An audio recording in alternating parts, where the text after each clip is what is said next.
ஓட்டு போட்ட மக்கள், அந்த மக்கள் இன்றைக்கு வளமா செழிப்பா வாழ்வதற்கு தான் இந்த அத்துக்கிட அவனாஸ் திட்டத்தை கொண்டாந்த.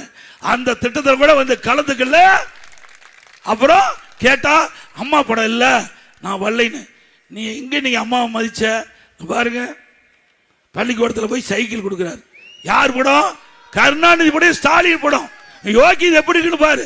செங்கோட்டையனோட யோகி இது பாரு. இந்த பக்கம் கருணாநிதி படம், இந்த பக்கம் ஸ்டாலின் படம். கருணாநிதி படம், ஸ்டாலின் படம் சைக்கிள் கொடுக்கறதுல. இவர் நாட்டு மக்களுக்கு நன்மை செய்யறவரா? அப்பவே பிடிஎம்க்கு போயிட்டாரு. நான் கண்டுபிடிச்சிட்டேன், நீ திமுகவுடைய உளவாளியா இருப்பதுன்னு கண்டுபிடிச்சாச்சு. என்னைக்கு திரு கருணாநிதி படத்தையும் திரு ஸ்டாலின் படத்தையும் போட்டுட்டு போய் நீ விலையில்லா சைக்கிள் மாணவி கொடுத்தியோ, அப்பவே உன்னுடைய முகத்தை கண்டுபிடித்து விட்டோம். நீ சரியான ஆள் இல்ல, அண்ணா திமுக விசுவாசி இல்ல, அண்ணா திமுக உள்ளே இருந்து குழி தோண்டி புதைக்கின்ற ஒரு உளவாளியாக இருக்கிறது கண்டுபிடிக்கப்பட்டு விட்டது.